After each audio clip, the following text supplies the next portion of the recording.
Hello everybody, आज की इस वीडियो में हम डिस्कस करने जा रहे हैं बाउंड्री कंडीशंस फॉर कंडक्टर और प्रॉपर्टीज ऑफ कंडक्टर।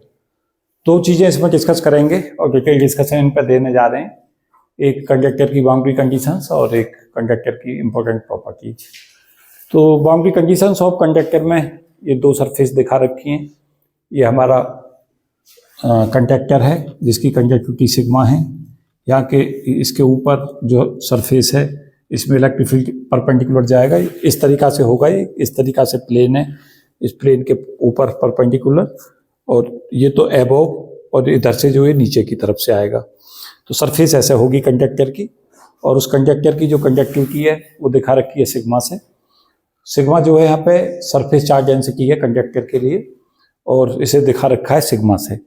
तो होगा क्या कि जब कंडक्टर होगा, कंडक्टिंग सरफेस होगी, तो इलेक्ट्रिक फील्ड में हमें दिखाना होगा कि जो हमारा ऊपर का कंपोनेंट है इलेक्ट्रिक फील्ड का और जो नीचे का कंपोनेंट है, इनके अंदर इस माध्यम के कारण, कंडक्टिंग माध्यम के कारण, सिग्मा कंडक्टिविटी के कारण इन दोनों के बीच में एक अंतर डेवलप होता है, और उस दोनों का जो अंतर है, ई अबव परपेंडिकुलर और ई बिलो परपेंडिकुलर, वो सिग्मा अपॉन एप्सिलॉन नॉट के इक्वल होता है। तो इसके अंदर एक छोटा सा हमने रीजन ले रखा है, और इस छोटे से रीजन में हम देख रहे हैं इसका एरिया ए दे रखा है, और ये जो सिग्मा, ये इसकी विड्थ दे रखी है। और बाद में जब हम इस कंडक्टिंग सरफेस पर पहुंचने का प्रयास करेंगे तो इसको सिकुड़ने का प्रयास करेंगे। जैसे ये एप्सिलॉन जीरो की तरफ को जाएगा तो तुरंत से हम सरफेस पर पहुंच जाएंगे। तो इस तरीक़ा से इसको लिया गया है। तो इसके अंदर हम इसे ड्राइव करने के लिए गॉस लॉ अप्लाई करेंगे, और जो infinite plane sheet of charge का कंसेप्ट है वो इसी से भी समझाया जा सकता है। इससे मैं कोशिश भी करूंगा एक बार समझाने की आपको।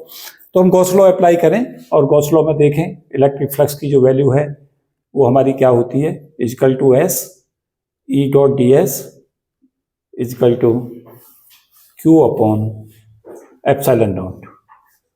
यहाँ से शुरू करना है इसे गॉस लॉ से। क्या कहता है गॉस लॉ कि अगर हम सरफेस इंटीग्रल लें इलेक्ट्रिक फील्ड का गॉसियन सरफेस के अंदर, तो उसकी जो वैल्यू है वो क्यू अपॉन एप्सिलॉन नॉट के इक्वल होती है। ये स्टेटमेंट है। अब हम क्या करें कि जो हमारा इसका इलेक्ट्रिक फील्ड का एबोव एरिया, ये लग तो ऐसा रहा लेकिन ये ऐसा नहीं है, ये सरफेस इस तरीक़ा से है और इसके जस्ट परपेंडिकुलर ये ऊपर की तरफ लिया गया है। तो इसमें जब हम फ्लक्स की बात करेंगे तो इसके अंदर हम देखेंगे ये आ जाएगा हमारा ऊपर की तरफ जो फ्लक्स पास करेगा वो हो जाएगा ई एबोव, और परपेंडिकुलर लें। परपेंडिकुलर इसलिए लेना पड़ेगा एबोव में क्योंकि डीएस जो सरफेस एलिमेंट है वो मैं पहले भी बता चुका हूँ कई सारे लेक्चरों में कि सरफेस एलिमेंट जो सरफेस होती है उसके परपेंडिकुलर उसकी डायरेक्शन होती है। तो ये जो एंगल है ये एबोव परपेंडिकुलर डीएस के साथ एंगल जीरो बनाएगा। तो हम लगाएंगे ई एबोव परपेंडिकुलर और डेल एस, और ये वैल्यू आ जाएगी यहाँ पर हमारी कॉस जीरो। ये तो ऊपर जाने वाला फ्लक्स है जो ऊपर की तरफ को पास होगा, और जो नीचे की तरफ जाएगा हमारा उसमें आ जाएगा ई बिलो परपेंडिकुलर, और या तो हम इसे प्लस में लें, ऐसे ले सकते हैं plus del S cos pi, क्योंकि इसमें इलेक्ट्रिक फ्लक्स परपेंडिकुलर का जो हमारा ये कंडक्टिंग माध्यम है सिग्मा, इसका इलेक्ट्रिक फील्ड जाएगा इधर की तरफ, नीचे की तरफ, देखिए ये दिखा रखा है ऊपर की तरफ। तो अगर हम उस तरीका से लेके चलें तो ये कॉस पाई के साथ कवर होगा। तो आपके पास दो विकल्प हैं, दोनों में से कोई सा भी विकल्प कर सकते हैं। इस तरीका से ले सकते हैं कि जो इलेक्ट्रिक फ्लक्स ऊपर की तरफ पास करेगा और जो ये नीचे की तरफ को पास करेगा इस सरफेस से, वो दोनों इक्वल होंगे क्योंकि सिमेट्री से उनका डिस्ट्रीब्यूशन सेम होगा। तो हम इसे इस तरीका से लिख पाएंगे, इक्वल टू ये हमारा आ जाएगा क्यू अपॉन एप्सिलॉन नॉट। तो अगर यहाँ पे इस चीज को देखें कि ये वैल्यू हमारी कितनी बनी, तो ये बनेगी ई above perpendicular minus E below perpendicular, और ये जो वैल्यू आएगी ये आ जाएगी क्यू हो जाएगा हमारा सिग्मा डेल एस, और इसके साथ भी डेल एस कॉमन निकलेगा यहाँ से, अपॉन एप्सिलॉन नॉट। ये सिग्मा डेल एस से कैंसिल हो जाएगा, तो ई above perpendicular minus E below perpendicular, इसकी वैल्यू आ जाएगी हमारी सिग्मा अपॉन एप्सिलॉन नॉट। और अगर याद हो आपको infinite plane sheet of charge का केस, मैं याद दिलाने की कोशिश करता हूं। तो ये जो वैल्यूज हैं दोनों, इलेक्ट्रिक फील्ड जो है बेसिकली जो हमारी ये सरफेस होगी, दिस सरफेस, इसके इधर की तरफ आएगा और दिखा रखा है इसका तीर इधर की तरफ। तो इसका मतलब क्या हुआ कि जो वास्तव में एक्चुअल में होगा वो नीचे की तरफ को जाएगा, और जो इसमें डायरेक्शन दिखा रखी है वो दिखा रखी है ऊपर की तरफ। तो उन दोनों में एंगल पाई का बनेगा। तो यहाँ पे एंगल ये पाई ले लिया इसलिए। या हम दूसरी तरीका से कह सकते हैं, इस इलेक्ट्रिक फील्ड को ऊपर की तरफ के को पॉजिटिव लें और इधर की तरफ के को नेगेटिव लें, तो इन दोनों में जो अंतर आएगा वो वैल्यू हमारी आ जाएगी सिग्मा अपॉन एप्सिलॉन नॉट। ये अगर सिमेट्री से हम देखेंगे तो हमें ये पता चलेगा कि ई अबव परपेंडिकुलर और ई बिलो परपेंडिकुलर। अगर यहाँ पे ये infinite plane sheet of charge है, इसकी डायमेंशंस बहुत बड़ी है, तो ये वैल्यू आपस में बराबर होगी, लेकिन माइनस साइन कवर और हो जाएगा उसमें। क्यों हो जाएगा माइनस साइन? कि ये तो ऊपर की तरफ जाएगा और ये इलेक्ट्रिक फील्ड नीचे की तरफ जाएगा इस सरफेस का। जैसे ऐसे देखें, ये हमारा चार्ज है इस तरीका से फैला हुआ, इसके ऊपर इलेक्ट्रिक फील्ड देखें तो ऊपर की तरफ ऐसे जाएगा, और इसकी तरफ नीचे की तरफ देखेंगे तो ऐसे जाएगा, जबकि इसमें डायरेक्शंस जो दिखा रखी है ऊपर की तरफ दिखा रखी है। तो अगर हम इस तरीका से देखें चलें तो इन दोनों में जो अंतर है वो वैल्यू कितनी आ रही है? सिग्मा अपॉन एप्सिलॉन नॉट के इक्वल आ रही है। तो यहाँ पर डिसकंटिन्यूटी जो आई अबव परपेंडिकुलर और बिलो परपेंडिकुलर में, वो सिग्मा अपॉन एप्सिलॉन नॉट आ जाएगी। और अगर हम इनफाइनाइट शीट ऑफ चार्ज का केस बनाए यहाँ से, तो यहाँ से सॉल्व हो जाएगा आसानी से। इनफाइनाइट शीट ऑफ चार्ज, उसमें हम क्या करेंगे, सिमेट्रिकल बॉडी बनेगी, और सिमेट्रिकल सिस्टम में क्या होगा, ई अबव परपेंडिकुलर इक्वल टू जो हो जाएगा वो माइनस ई बिलो परपेंडिकुलर हो जाएगा। माइनस क्यों? क्योंकि ये दिखा ऊपर की तरफ रखा है हमारे यहाँ इस डायग्राम में, लेकिन है ये इधर की तरफ। एक इलेक्ट्रिक फील्ड चार्ज ऐसे है, इससे ऊपर इलेक्ट्रिक फील्ड ऐसे जाएगा, और इसके नीचे वाली सरफेस पे इलेक्ट्रिक फील्ड ऐसे जाएगा नीचे की तरफ को। तो इन दोनों में इसलिए ई above perpendicular minus E below perpendicular किया है। अगर हम इस चीज को यहां लगाएंगे तो ये हमारा 2e परपेंडिकुलर अबव बराबर आ जाएगा सिग्मा अपॉन एप्सिलॉन नॉट, और इलेक्ट्रिक फील्ड की वैल्यू ऊपर और नीचे कितनी बन जाएगी? Sigma upon 2 epsilon naught. यही फॉर्मूला होता है infinite plane sheet of charge का। और अगर इस तरीका से इसे लेकर चलें कि सिग्मा अपॉन 2 एप्सिलॉन नॉट ऊपर की तरफ इलेक्ट्रिक फील्ड, और minus sigma upon 2 epsilon not नीचे की तरफ इलेक्ट्रिक फील्ड, तो sigma upon 2 epsilon not minus sigma upon 2 epsilon not करेंगे अंतर के लिए, तो सिग्मा अपॉन एप्सिलॉन नॉट बन जाएगा। इस तरीका से लेकर चलें कि जब हम इलेक्ट्रिक फील्ड को लेकर चलेंगे तो ई अबव परपेंडिकुलर ये वैल्यू कितनी हो गई? ये हमारी हो गई सिग्मा अपॉन 2 एप्सिलॉन नॉट, और ई बिलो परपेंडिकुलर कितनी हो गई मैग्नीट्यूड में? Minus sigma upon 2 epsilon naught. और अगर इन दोनों का अंतर हम करेंगे तो E above perpendicular minus E below perpendicular, ये वैल्यू आ जाएगी दोनों जुड़ के सिग्मा अपॉन एप्सिलॉन नॉट। क्योंकि जब हम इसमें से इसको घटाएंगे तो एक माइनस चिन्ह यहाँ था, एक माइनस चिन्ह और आ जाएगा यहाँ से, वो value sigma upon epsilon naught आ जाएगी। इसका मतलब क्या हुआ कि यहाँ इलेक्ट्रिक फील्ड जो है कंटिन्यूअस नहीं है, इलेक्ट्रिक फील्ड में डिसकंटिन्यूटी आ गई, और उस डिसकंटिन्यूटी का कारण क्या है? Sigma, surface charge density. अगर हमारा सिग्मा 0 है, सिग्मा 0 कभी होगा नहीं कंडक्टर के लिए अगर कंडक्टिंग शीट है तो, क्योंकि कंडक्टर का मतलब यह है कि उसके पास में चार्ज है, चार्ज का डिस्ट्रीब्यूशन है, तो वहां पे हम सिग्मा की वैल्यू को 0 नहीं कर सकते। लेकिन अगर हमारे पास चार्ज फ्री रीजन है, नहीं है, तो इलेक्ट्रिक फील्ड का नॉर्मल कंपोनेंट कंटिन्यूअस होगा। तो in case of sigma equal to 0, अगर ऐसा है, चार्ज नहीं है, चार्ज फ्री रीजन है, कंडक्टर नहीं है, तो हम ये लिख सकते हैं E above perpendicular equal to E below perpendicular. इस फॉर्मूले पे क्वेश्चंस काफ़ी पूछे जाते हैं। ये डिसकंटिन्यूटी का फॉर्मूला है कंडक्टर में। ये मैंने पहले बाउंड्री कंडीशंस में प्रॉब्लम डिस्कस की थी।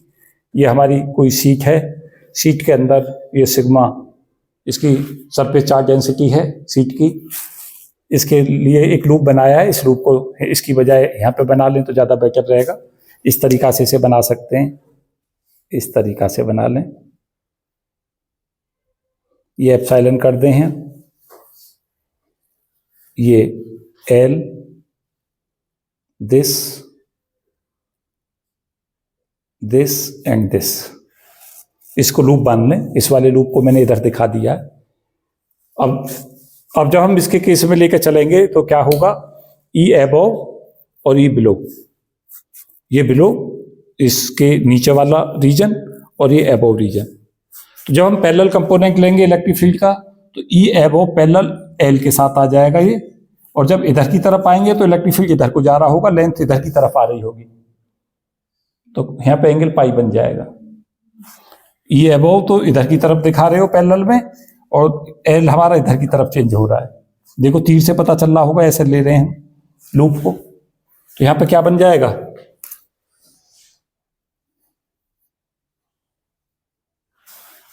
ई अबव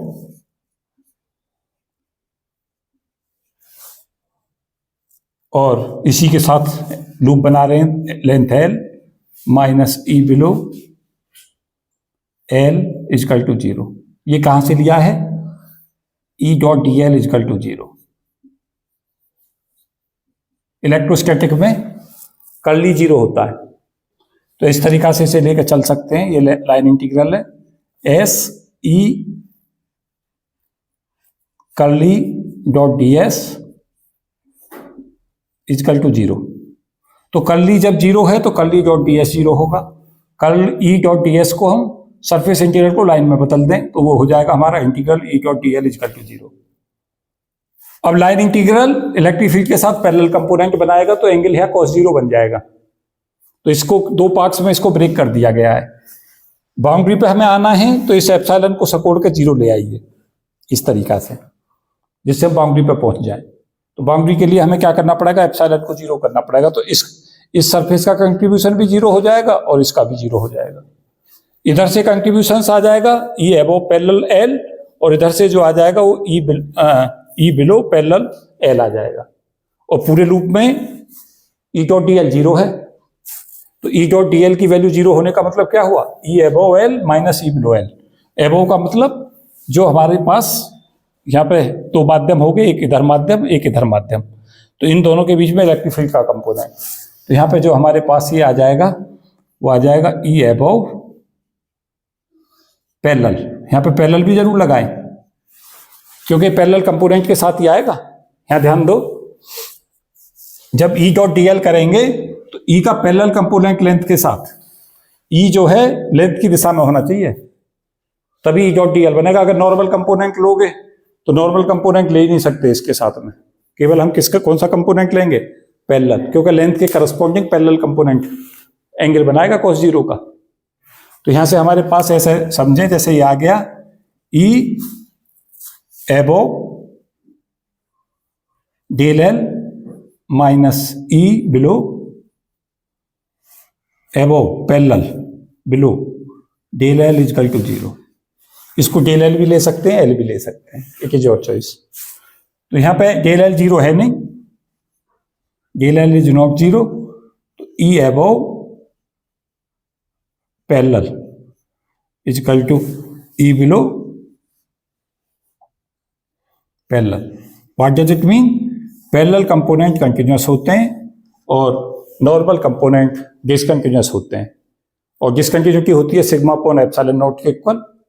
और यहां पे क्या पता चल रहा है, इलेक्ट्रिक फील्ड का पैरेलल कंपोनेंट कंटिन्यूअस होता है।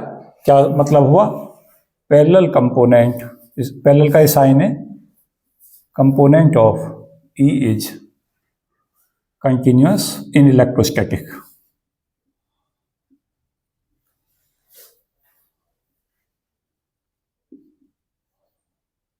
और कंडक्टर दोनों जगह। इलेक्ट्रोस्टैटिक में मैं इससे पहले के लेक्चर में ऑलरेडी प्रूव कर चुका हूं इस चीज को। और perpendicular component of E is discontinuous by an amount equal to sigma upon epsilon not.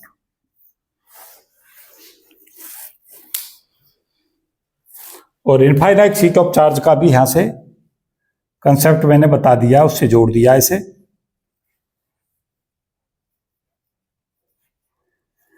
Infinite sheet of charge में इलेक्ट्रिक फील्ड की value sigma upon 2 epsilon not होती है।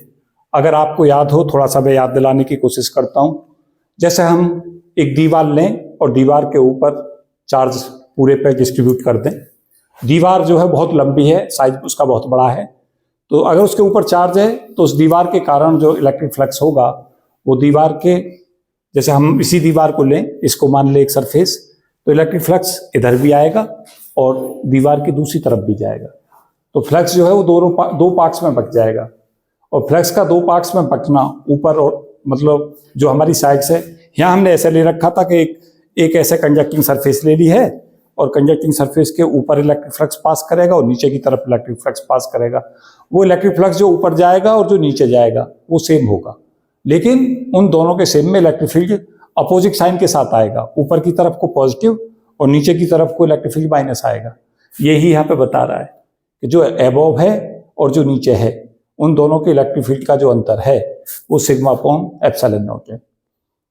इस चीज का परसेप्शन करना चाहते हैं तो बहुत आसानी के साथ कर सकते हैं। इसकी वैल्यू को सिमेट्री से सिग्मा अपॉन 2 एप्सिलॉन नॉट ले, infinite plane sheet of charge में देखें, infinite plane of sheet charge में नीचे देखें, वहां minus sigma upon 2 epsilon naught ले, तो यहाँ से सिग्मा अपॉन 2 एप्सिलॉन नॉट आएगा, यहाँ से minus sigma upon 2 epsilon not आएगा। जब इनका अंतर करेंगे तो sigma upon 2 epsilon not minus minus sigma upon 2 epsilon not, वो सिग्मा अपॉन एप्सिलॉन नॉट होगा। कॉन्क्लूजन क्या है? कॉन्क्लूजन ये है कि जो इलेक्ट्रिक फील्ड होता है उसका नॉर्मल कंपोनेंट डिसकंटिन्यूअस होता है कंडक्टर के अंदर और उसकी value sigma upon epsilon not के बराबर होती है, और पैरेलल कंपोनेंट जो होता है वो सदा कंटिन्यूअस होता है इलेक्ट्रोस्टैटिक के अंदर। There is no exceptions of this rule. पूरी इलेक्ट्रोस्टैटिक में इलेक्ट्रिक फील्ड जो है उसका पैरेलल कंपोनेंट सदा कंटिन्यूअस होगा और इलेक्ट्रिक फील्ड का जो नॉर्मल कंपोनेंट है वो हमारा डिसकंटिन्यूअस होगा, वो निर्भर करेगा सिग्मा के ऊपर। और जब हम थोड़ा सा और अंदर जाने की कोशिश करते हैं तो हम देखते हैं कि डी डॉट डी एस की जो वैल्यू है वो हमारी जो बन जाती है इलेक्ट्रोस्टैटिक में, डी डॉट डी एस वो हमारा क्यू एफ होता है।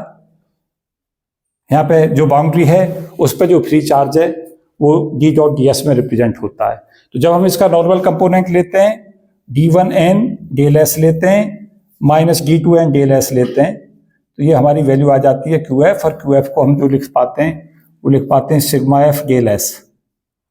इसको डेल एस को पूरे को कैंसिल आउट करें तो d1n की वैल्यू जो आएगी माइनस d2n, ये हमारा सिग्मा एफ आ जाएगा। तो सदा याद रखें कि इलेक्ट्रिक डिस्प्लेसमेंट वेक्टर की डिसकंटिन्यूटी सिग्मा एफ के कारण होती है, क्योंकि इलेक्ट्रिक डिस्प्लेसमेंट वेक्टर किस पर निर्भर करता है? क्यू एफ पे। तो उनकी उसके करस्पॉन्डिंग नॉर्मल कंपोनेंट किस पे, डिसकंटिन्यूटी किस पर निर्भर करती है? सिग्मा एफ पे। कभी ना भूलें डिसकंटिन्यूटी जो नॉर्मल कंपोनेंट है वो हमारी किस पर निर्भर करती है? Sigma F. और सिग्मा एफ क्या कहलाती है? Free surface charge density. ये भी याद रखें, सिग्मा एफ क्या है यहाँ पे? Free surface charge density. और जब हम डी की वैल्यू को यहाँ से लेते हैं इसे, तो इसे लिखते हैं epsilon 1 E1 perpendicular minus epsilon 2 E2 perpendicular equal to, ये वैल्यू आ जाती है हमारी सिग्मा एफ।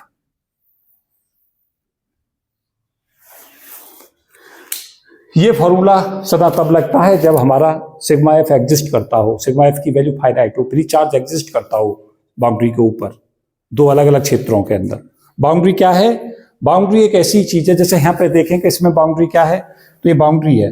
देखो यहाँ दूसरा क्षेत्र है, दूसरा क्षेत्र है। तो बाउंड्री एक ऐसा रिजीम होता है जहां से क्या होता है, दोनों चीजें चेंज होती हैं। अगर यहाँ पे हम देख रहे हैं इसके अंदर, तो ये E above perpendicular minus E below perpendicular sigma upon epsilon naught है।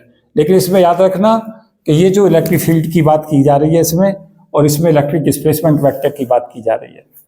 अगर सिग्मा एफ की वैल्यू 0 होगी तो ये कंटिन्यूअस हो जाएंगे। एप्सिलॉन 1 E1 परपेंडिकुलर बराबर एप्सिलॉन 2 E2 परपेंडिकुलर। तो इस पर काफ़ी सारे क्वेश्चंस देखे जाते हैं, इस पर काफ़ी क्वेश्चंस पूछे जाते हैं।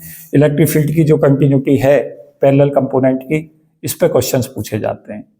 तो ये सभी महत्वपूर्ण रिजल्ट्स हैं। ये भी हमारे लिए इम्पोर्टेंट है, ये भी इम्पोर्टेंट है, और ये बहुत ही इम्पोर्टेंट है। तो ये तीनों चारों रिजल्ट्स भी करके रखें तैयार, और थोड़ा सा डिस्क्रिप्शन से डायग्राम का भी जरूर कोशिश करें समझने की।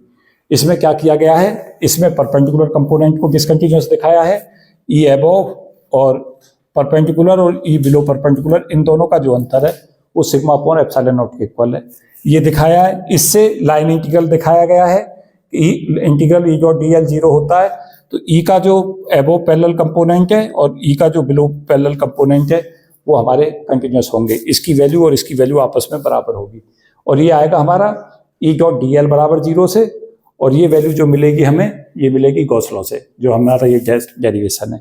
और इसी में infinite plane of sheet of charge का कंसेप्ट भी आ जाता है, जो ये बताता है कि इलेक्ट्रिक फील्ड ऊपर की तरफ सिग्मा अपॉन 2 एप्सिलॉन नॉट और नीचे जो है minus sigma upon 2 epsilon not होता है, तो उनका जो दोनों का अंतर है वो हमारा sigma upon 2 epsilon not minus minus sigma upon 2 epsilon not, वो सिग्मा अपॉन एप्सिलॉन नॉट बन जाता है। तो बाउंड्री कंडीशंस की ये सब इंपॉर्टेंट चीजें हैं। एक क्वेश्चंस जो मैं अभी आगे अगली वाली वीडियो में कराऊंगा, कुछ इसके एप्लीकेशंस के पोर्शंस और शुरू करूंगा। एक छोटा सा लेक्चर इसी में आगे मैं पढ़ा रहा हूँ, जिसमें मैं डिस्कस करने जा रहा हूँ प्रॉपर्टीज ऑफ द कंडक्टर। तो इसी को कवर कर लें, इसी लेक्चर में कवर कर लें, इस चीज को भी इंपॉर्टेंट है काफी, प्रॉपर्टीज ऑफ द कंडक्टर्स भी। कोई क्वेश्चंस किसी के माइंड में है तो जरूर पूछ लें। तो प्रॉपर्टीज ऑफ द कंडक्टर्स में जो प्रॉपर्टीज हैं कंडक्टर की वो क्या क्या हैं और कैसे कैसे वो एग्जिस्ट करती हैं, वो सब चीजें मैं इसमें डिस्कस करूंगा। काफी बार questions properties of the conductors पर पूछे जाते हैं, इंटरव्यू में जनरली डिस्कशंस होता है। तो कंडक्टर्स भी हमारे दो तरीका के होते हैं, एक ऐसे कंडक्टर्स होते हैं जिनमें फ्री चार्ज बहुत ज़्यादा होता है, और परफेक्ट कंडक्टर तो होते हैं जो कितना ही भी चार्ज जिनके अंदर उपलब्ध हो, जो अनलिमिटेड समय तक अनलिमिटेड सप्लाई ऑफ चार्ज कर सकते हो, ऐसे उनको परफेक्ट कंडक्टर कहते हैं। हालांकि दुनिया में कोई भी कंडक्टर परफेक्ट नहीं होता, क्योंकि परफेक्ट नाम की चीज़ जैसे ही आती है फिजिक्स में, उसके साथ हमें पता चलता है कि कोई भी चीज़ हमारे यहाँ परफेक्ट नाम की नहीं होती है। लेकिन अच्छे कंडक्टर्स वो होते हैं जिनके अंदर फ्री इलेक्ट्रॉन्स खूब सारी मात्रा में हों, एबंडेंट क्वांटिटी में हों। तो यहाँ 5-6 प्रॉपर्टीज इसकी महत्वपूर्ण है जिन्हें मैं डिस्कस करूँगा। एक सबसे महत्वपूर्ण प्रॉपर्टीज है कि इनसाइड जो होता है इलेक्ट्रिक फील्ड कंडक्टर में, इनसाइड E0 होता है। तो कोई भी कंडक्टर्स अगर है तो उसके अंदर जो इलेक्ट्रिक फील्ड है वो 0 होता है इनसाइड। तो ये भी कोशिश करते हैं, ये भी समझने का प्रयास करते हैं कि ऐसा क्यों होता है। तो किस तरीका से हम देकर चलें कि एक हम कंडक्टर ले लें, ये कंडक्टर है, इसके ऊपर इलेक्ट्रिक फील्ड E अप्लाई कर दें,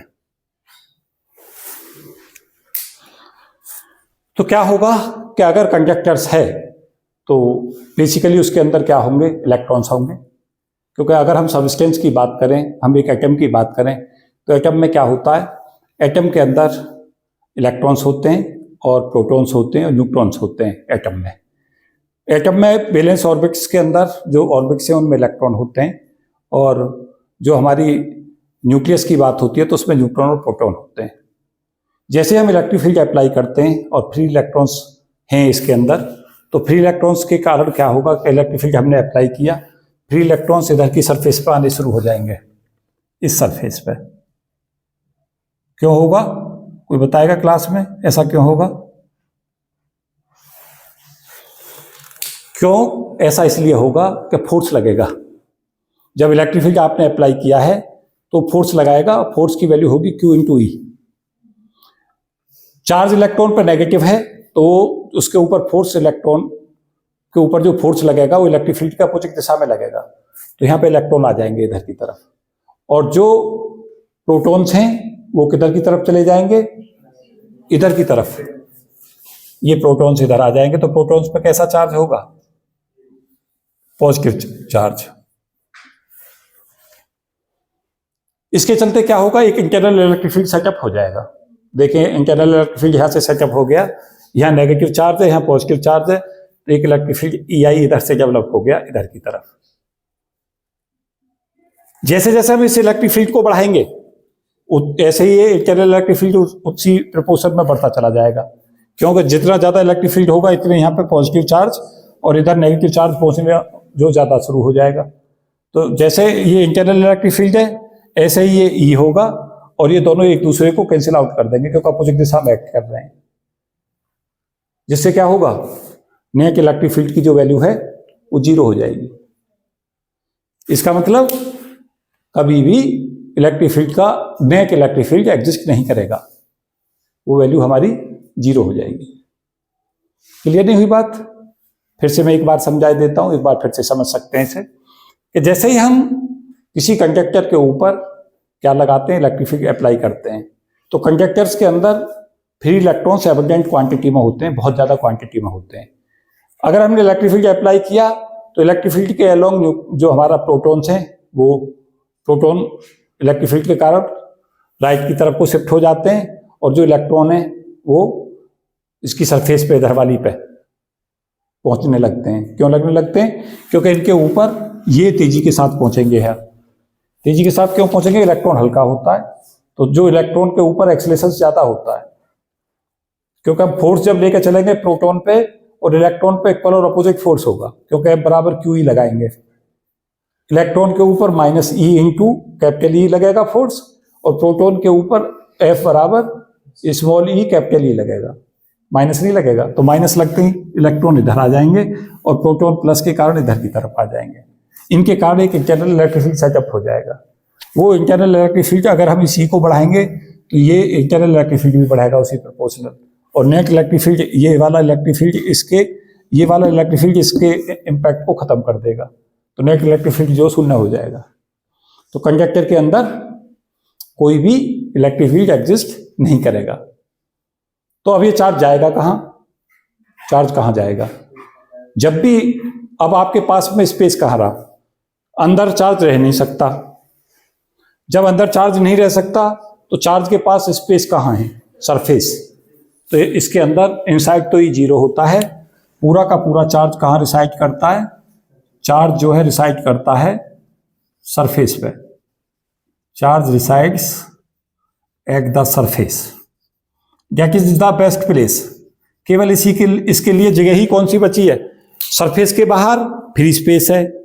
फ्री स्पेस पे चार्ज हो नहीं सकता, क्योंकि चार्ज केवल मैटर के ऊपर एग्जिस्ट करता है। तो क्या मतलब हुआ कि चार्ज जो रिसाइड करेगा वो कहाँ रह गया? अंदर रह नहीं सकता, और कहाँ जा सकता है? केवल और केवल सरफेस पे। उसके बाद जो हमारे पास, वो भी इसकी ऊपर की लेयरों पर रहता है। जो इसकी लेयर होती है, जो सरफेस के ऊपर लेयर होती है, उसी में पहली 2-3 लेयरों में ही पूरा का पूरा चार्ज डिसाइड करता है। उसके अलावा रो 0 होता है, रो 0 होता है, क्योंकि डाइवर्जेंस ई जो है वो हम सब वाफिक हैं, डाइवर्जेंस ई की वैल्यू होती है रो अपॉन एप्सिलॉन नॉट।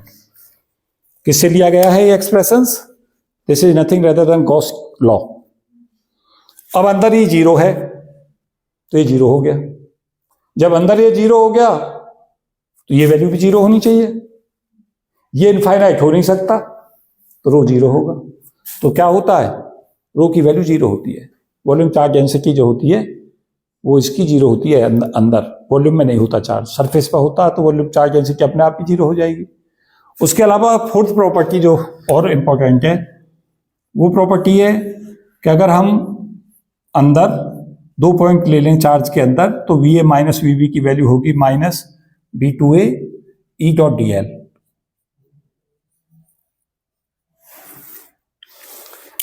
ये एक्सप्रेशंस है। अगर हम 2 पॉइंट ले लें किसी कंडक्टर के अंदर, ये कंडक्टिंग सरफेस ले ली किसी भी शेप की, और इसमें 2 पॉइंट ले लें A और B, यहाँ E 0 है, तो इस पर पोटेंशियल है VA और इस पर पोटेंशियल है इस बिंदु पर VB। तो देखें यहां से, जैसे ही हम इस E को 0 करेंगे तो VA माइनस VB की वैल्यू क्या हो जाएगी? 0। तो VA बराबर कितना बन गया? VB। तो कैसी सरफेस है? इक्वल पोटेंशियल सरफेस, हर पॉइंट। लेकिन मतलब चार्ज 0 होते ही ऐसा नहीं होता कि उसमें पोटेंशियल 0 हो गया। पोटेंशियल डिफरेंस एग्जिस्ट करता है। पोटेंशियल डिफरेंस की वैल्यू 0 होने का मतलब 2 पॉइंटों पर पोटेंशियल सेम कर रहा है। V 0 नहीं हुआ, V कांस्टेंट रहता है, V remains constant through out the conductor.